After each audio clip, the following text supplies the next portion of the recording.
Olá, pessoal. Hoje é dia Natal, estamos no mês de maio e esse é o mês das noivas. Temos uma programação especial na Fotos TV. Dia 16, 17 e 18 de maio, Atender e Surpreender com Rodrigo Lana. E dia 23, 24 e 25, Criatividade na indústria dos filmes de casamento, com Goiabada e Queijo Filmes. Então, muito conteúdo sobre casamento para esse mês, que é o mês então das noivas. Bom, o assunto principal de hoje traz uma matéria, na verdade um lançamento bombástico, eu julgo ser o lançamento mais importante de equipamento na história da fotografia. Isso não é pouca coisa, tá? E eu já vou me justificar o porquê. Mas quero lembrar você que está assistindo esse programa ao vivo, que você pode participar do chat e mandar perguntas para que eu responda no último bloco. Pode mandar também e-mail para assuntoprincipal@fotostv.com.br ou pode deixar um comentário nos comentários ali do YouTube se estiver assistindo esse programa gravado. Muito bem, então, que lançamento é esse que é tão importante de ter acontecido, que eu considero como sendo o mais importante da história? Bom, antes de falar exatamente qual é o lançamento, eu quero dar esse contexto, tá? Porque existem duas vertentes de equipamentos e de fotógrafos na história da fotografia, tá? Um tipo de equipamento que tinha visor direto, como a Leica, usada pelo Cartier-Bresson, né, eles não davam o blackout na imagem, ou seja, tinha a imagem o tempo todo acontecendo.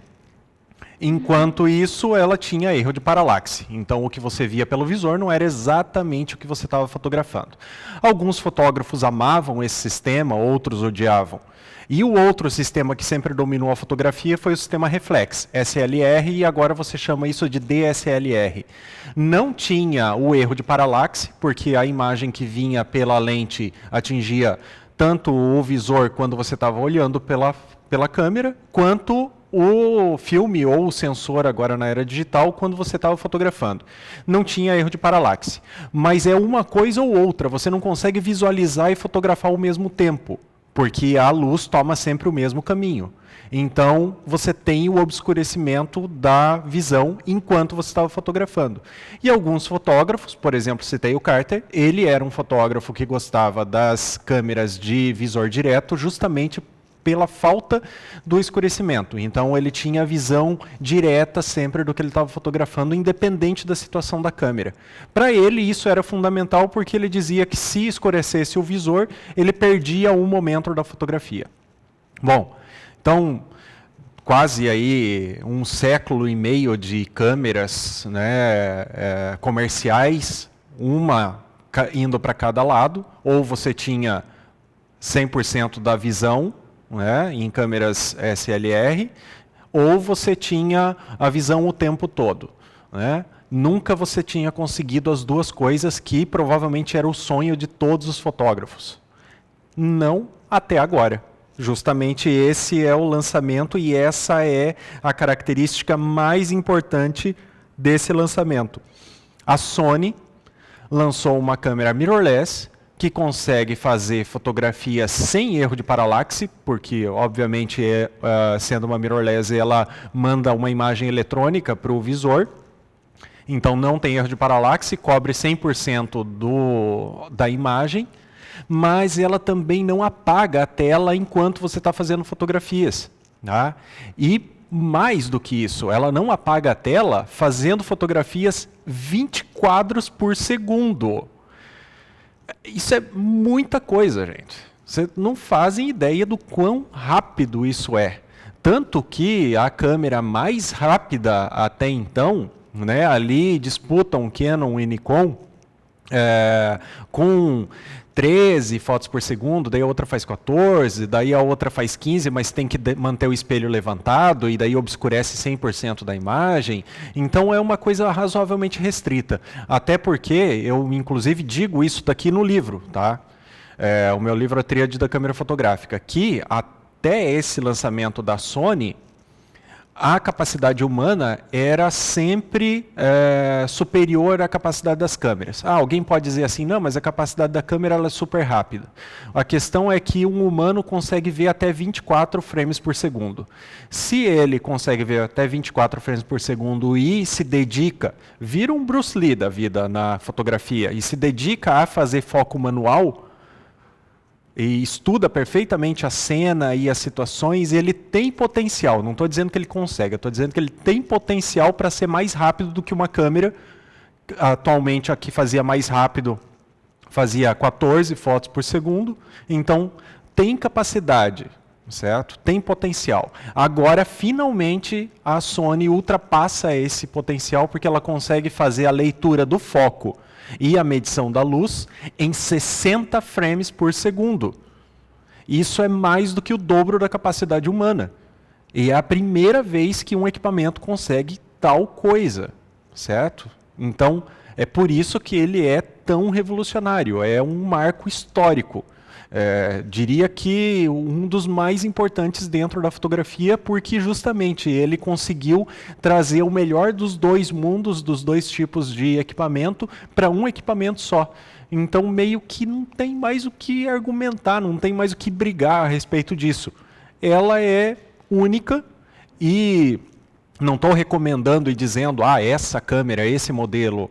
Só percebam que isso é o pontapé inicial para uma revolução em termos de equipamentos. A partir de agora, o potencial para os próximos lançamentos é de que venham coisas semelhantes a essa. Então, nunca mais vai ser coerente ou vai ser preciso você pensar se você quer uma visão extremamente precisa, sem erro de paralaxe, ou se você quer uma imagem sem escurecer. Não, a partir de agora você não tem mais essa dúvida, você consegue ter as duas coisas num equipamento só, certo? Vou me atentar a falar mais sobre essas características de velocidade dessa câmera, porque afinal de contas é um lançamento muito recente, ainda não temos reviews profundos, ainda não temos análises sistemáticas com métodos bem embasados. Tem um ou outro filme, uma ou outra fotografia que o pessoal está começando a colocar, mas não tem como fazer comparações ainda. Então eu só vou apresentar ela, mas a princípio ela é o que há de melhor em termos de qualidade de imagem e em termos de velocidade atualmente, certo? Então está aqui a carinha dela, ó. Sony Alpha 9, certo? Ela já é destinada à fotografia de esporte, tá? 24 megapixels. Mais algumas características dela aqui, ó. Só vou me concentrar nas mais importantes. Ela faz, portanto, 20 fotos por segundo, tá? As 20 fotos por segundo que ela faz, ela calcula a exposição e calcula o autofoco a 60 frames por segundo. Tá? Quero só fazer um parênteses rápido aqui sobre o sistema DSLR, que vocês sabem que então tem um espelho que levanta e abaixa, certo? Agora, esse espelho, ele não levanta e fica e abaixa e fica, porque ele está se movimentando em alta velocidade e ele passa um tempo vibrando antes de estabilizar. Enquanto ele está vibrando, a câmera não consegue nem medir a luz, nem medir o autofoco, porque depende desse espelho a funcionalidade desses dois sensores. Então isso é um gargalo tremendo para o sistema DSLR e um dos motivos para que a gente tenha ali um limite de mais ou menos 13, 14 fotos por segundo. Coisa que numa mirrorless não tem problema, porque afinal de contas não tem espelho para estabilizar nem para se movimentar. Então 20 fotos por segundo é só um número jogado, poderia ser mais. Não, é uma questão de processamento, não é uma questão de gargalo, ou seja, pode evoluir muito mais isso. Voltando então aqui, ó, blackout free, ou seja, não apaga o visor enquanto você está fotografando. Ela também tem um disparo eletrônico, então que não tem vibração nenhuma e que é totalmente silencioso. A velocidade máxima dela é 1/32 avos de milésimo de segundo. Isso é impressionantemente alto, tá? Porque uma DSLR padrão faz 8.000, tá? Eu acho que a maior velocidade que uma DSLR alcançou foi uma Nikon D1, D2H, um negócio assim que fazia 12 ou 14. Mas não chega a ser nem a metade do que essa daqui faz. Ela tem 693 pontos de foco. Tá? E eles cobrem 93% da imagem. Olhem, um dos primeiros vídeos que eu fiz aqui do assunto principal foi uma análise da D5 para as Olimpíadas, que tem 153 pontos de foco, mas cobre só um pedacinho do centro da imagem. Uma das principais reclamações que eu fiz, um dos principais comentários que eu fiz é justamente sobre isso. E essa daqui tem 3 vezes mais, 4 vezes mais pontos de foco e 93% de cobertura, ou seja, cobre praticamente tudo. E ela faz filme 4K em full frame. Tá? Esse é outro parênteses interessante, porque assim, ó, você pega câmeras aí que fazem 4K e tal, e tá cheio disso daí na caixa das câmeras, mas aí você vai ver, corta um pedacinho da imagem. Tá? Então tem um fator de corte quando você liga o 4K. Essa daqui não tem. Só tem nas funções de vídeo de mais velocidade, mas na função padrão de vídeo ela é full frame, ou seja, então é uma câmera que consegue filmar em 4 HD com um sensor completo, certo? Bom, o que mais que tem aqui? Bom, tem muita coisa, tá? Muita coisa interessante. Aqui, ó, outra questão fantástica dessa câmera, tá?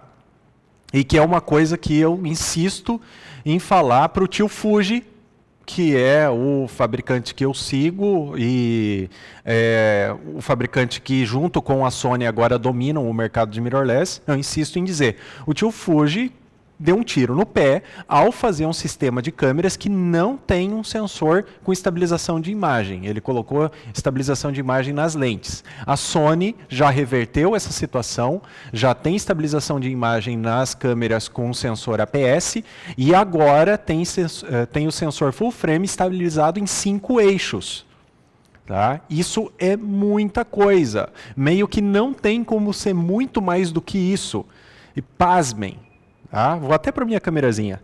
Pasmem, não tem como ser muito mais do que isso a estabilização, porque a rotação da Terra não é compatível com uma estabilização maior. Tá? Então, 5 eixos a estabilização. A bateria que ela colocou é uma bateria nova, certo? Aqui, ó, eu vou abrir aqui. Ela tem 2 vezes mais capacidade do que a bateria das câmeras Alpha 7. Tá? Ela é capaz de fazer mais ou menos 600, 700 fotos por bateria. Tá? 600, 700 fotos por bateria. Enquanto uma Nikon D5, que é aquele trambolhão monstruoso, consegue fazer umas 2.000 fotos com uma bateria gigante. Tá? Essa daqui, então, tem capacidade de colocar num grip 2 baterias e fazer 1.200 fotos, algo assim. Tá? 1.200, 1.300 fotos num uso normal. O que é um uso normal? É você fazer a fotografia usando o visor eletrônico ou o monitor atrás e revisar essa fotografia e, de vez em quando, usar o menu da câmera. Ou seja, no mínimo, essa câmera tem potencial para fazer umas 1.200, 1.300 fotografias. Agora, num uso contínuo, de disparo contínuo, bom, aí tem potencial talvez até para ultrapassar a DSLR, porque afinal de contas a DSLR no uso contínuo, o que mais gasta energia é a movimentação mecânica do espelho e do obturador. Nessa não tem, então não gasta essa energia, ok? Deixa eu ver o que mais que eu preciso mostrar para vocês. Aqui, ó, o visor dela, tá? O visor dela é incrivelmente nítido e ele atualiza a 120 frames por segundo. Repito que a visão humana só consegue distinguir imagens paradas a 24 frames por segundo. Então 30 já seria suficiente para você não ver os quadros, certo? Só que a 30 frames por segundo, e a minha câmera, a Fuji X-T1 é 30 frames por segundo, se você movimentar a câmera muito rapidamente, você tem um lag, tem um atrasinho nesse visor. Aí a X-T2 tem 60 frames por segundo, já não tem atraso. Tá? Essa daqui tem 120. Não tem atraso em situação nenhuma. Tá? Absolutamente nenhuma. A magnificação desse visor é enorme, é muito maior do que qualquer câmera DSLR. Ela tem 78, deixa eu abrir aqui as especificações técnicas. Cadê? Aqui, ó, 78 de magnificação. Tá? Para quem não sabe o que é isso, isso é o tamanho que as coisas aparecem no teu visor. Se fosse 1, você visualizando e olhando pelo visor, teria as coisas do mesmo tamanho. Essa daqui é 78.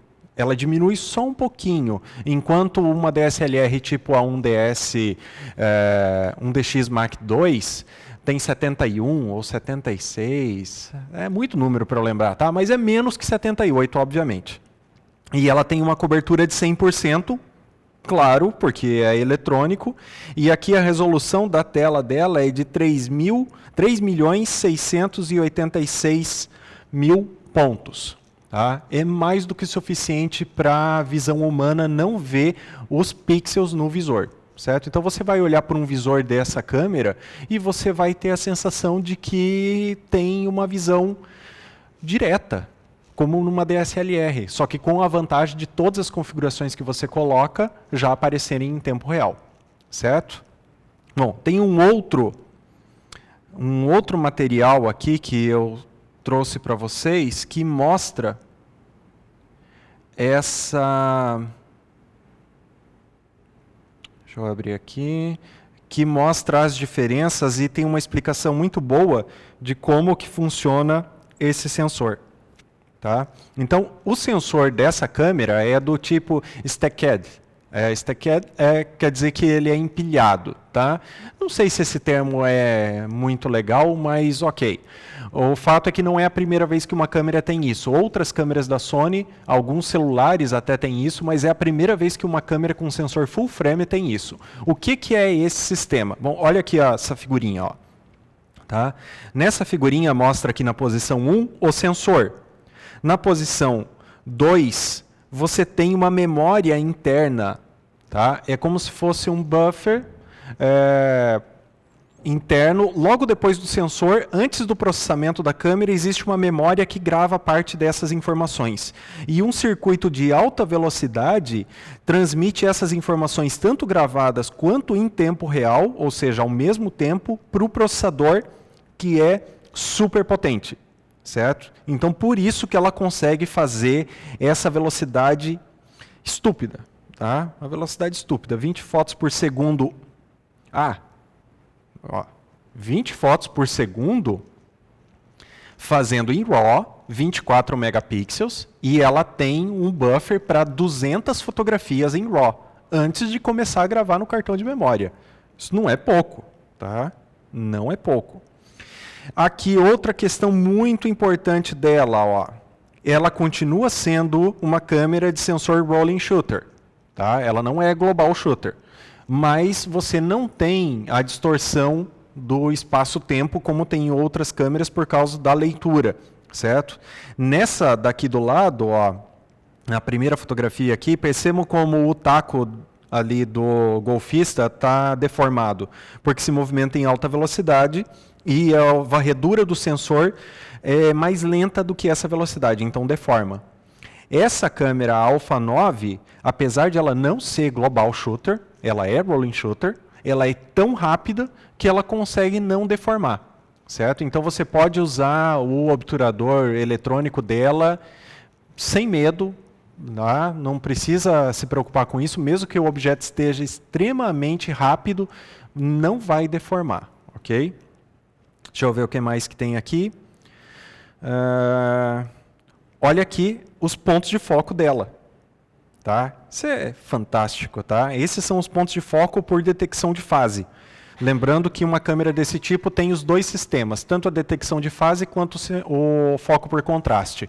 A detecção de fase dá um impulso para o foco ir para a direção certa e o foco por contraste a nível de pixel para aonde o pixel está em foco. Então não tem como ser mais rápido que isso. Certo? Essa aqui era a Sony Alpha 7R2, que era a anterior. Então, está comparando. Aqui eu já falei para vocês da estabilização de imagem em 5 eixos. A capacidade, então, de fazer vídeos em 4K, mas como ela consegue fazer fotografias contínuas, ela praticamente filma em 6K. Só não tem 24 frames por segundo, mas é praticamente um filme. Vocês vão ver aqui nos vídeos que eu trago de exemplo, que você tem quase que a sensação de um filme. É praticamente um 6K, em full frame. Tá? Aí ela tem uma alta capacidade de filmar, tá? O visor, ok. E aqui os controles ficaram um pouquinho melhores, ó. Tá? Você tem mais controles dedicados, principalmente o controle aqui do lado, esse comandial aqui, ó, da esquerda, ele é só para questões de velocidade da câmera, tá? Então ela deu uma melhoradinha na ergonomia em relação à câmera anterior. Ela tem umas conexões muito interessantes de alta velocidade, tá? Como essa conexão LAN. Ela tem também a conexão wireless e tudo isso daí padrãozinho como as outras. Ela consegue usar 2 cartões de memória, obviamente, faz tanta foto que você vai precisar de cartão de memória. Sobre a bateria eu já falei. Tá. Então, essas são as principais características dela, certo? As características que eu acho que são revolucionárias. Agora eu vou mostrar um vídeo, primeiro, da Nikon D5, e eu vou mostrar com áudio, tá? Da Nikon D5 fazendo, então, 12 frames por segundo, certo? Deixa eu carregar aqui o vídeo. Vamos ligar aqui. Ela está carregando, tá? Já vai pegar. Deixa eu ver aqui. Vamos atualizar essa página, que aí vai mais rápido. Ah, descobriu por que não está funcionando a internet. Aí, pessoal, probleminhas técnicos, tá? Pequeno problema técnico. A internet se desativou por algum motivo que eu não sei qual é. Sozinha. Eu vou conectar de novo. E aí vai carregar. Conectado. Ok. Coisas que acontecem no ao vivo, né? Tem o que fazer muito. Bom, esse aqui não está querendo carregar, então vamos colocar primeiro o da Sony. Tá? Estão visualizando aí? Esse vídeo aqui, ó, é a Sony fazendo fotografias com o obturador mecânico, agora com a obturação mecânica e eletrônica, tá? E agora ela vai fazer o vídeo com obturação só eletrônica. Escutaram? Não tem o que escutar, justamente. Não tem o que escutar. Certo? 20 frames por segundo, 200 fotografias RAW no buffer e não tem barulho nenhum. Tá?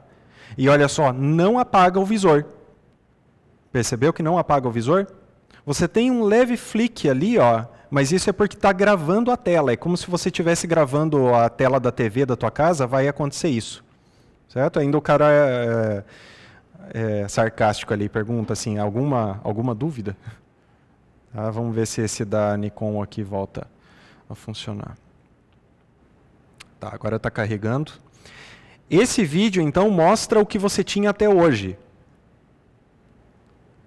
Tá? Isso daqui é a Nikon, então, fazendo... Percebe que ela se perde um pouquinho ali.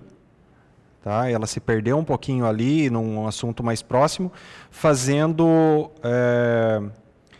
12 fotos por segundo. Tá? Eu vou aumentar um pouquinho o volume.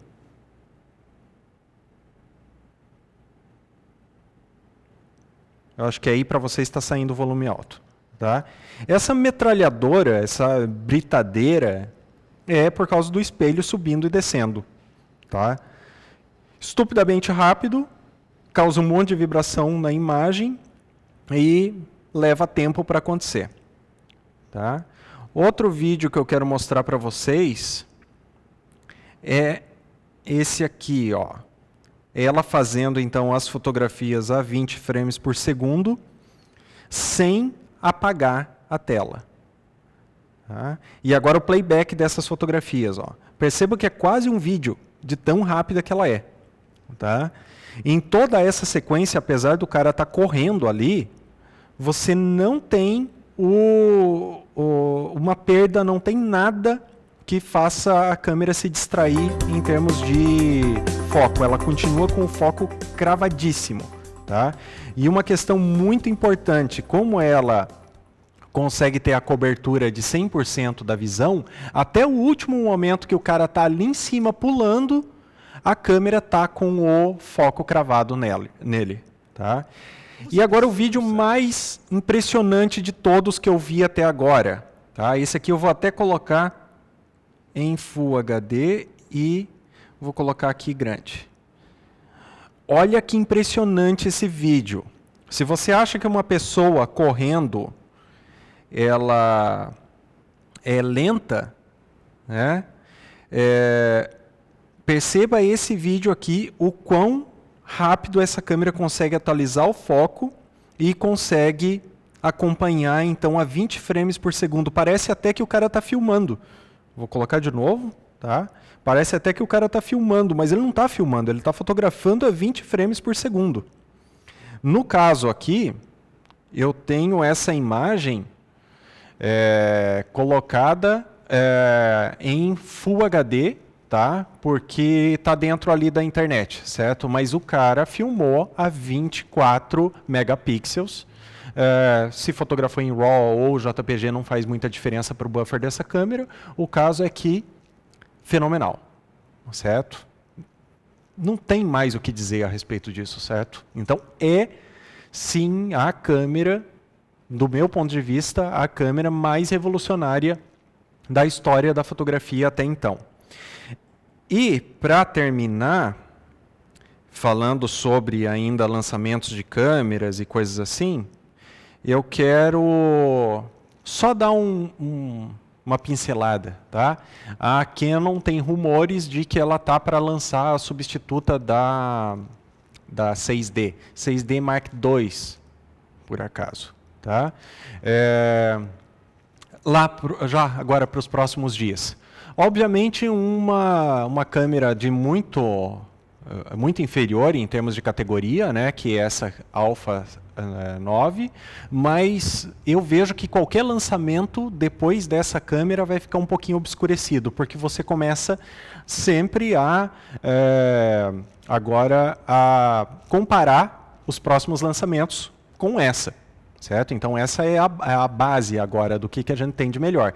É claro, é uma câmera que custa 4.000 e poucos dólares, porque ela é concorrente daquela 1DX Mark II e da Nikon 5D D5, que custa ali perto de 7.000 dólares. Então, mesmo ela sendo superior, ela é metade do preço, tá? E o lançamento da Canon tem muita gente esperando, porque a 6D é a câmera de entrada full frame da Canon, mas eu não vejo como a Canon possa fazer um trabalho ruim, digamos assim, em termos de evolução. Mas isso é porque a Canon 6D é uma câmera lamentável em termos de qualidade. Não só de qualidade de imagem, como em termos de velocidade de autofoco. Ok. No próximo programa eu sei que vai ter um monte de gente raivosa que tem 6D e que vai vir para mim falar, mas como é que você disse que a câmera é ruim? Quando sair o review da Mark II, aí eu explico para vocês, ok? Mas o fato é que a Canon 6D é uma câmera ruim. Pronto, ruim. E não só ruim, mas extremamente ultrapassada. Já estava na hora da Canon acordar e lançar uma câmera nova. Volto daqui a pouco com assuntos gerais. Lembrando que você pode participar aí no chat se estiver assistindo ao vivo e me mandar perguntas para o último bloco, ou mandar e-mail para assuntoprincipal@fotostv.com.br, ou deixar comentários nesse vídeo se estiver assistindo ele online, certo? Pode deixar comentários, inclusive, sobre a Canon 6D e sobre isso que eu falei. Não tem problema, eu explico o meu ponto de vista se vocês quiserem me questionar. Só vamos manter a moderação, tá? Ok? Até o próximo, daqui a pouco. Tchau. E aí, gostou do programa de hoje? Deixa um like, deixa um comentário no vídeo e não se esquece de se inscrever no canal para não perder nenhum vídeo, ok? Até o próximo.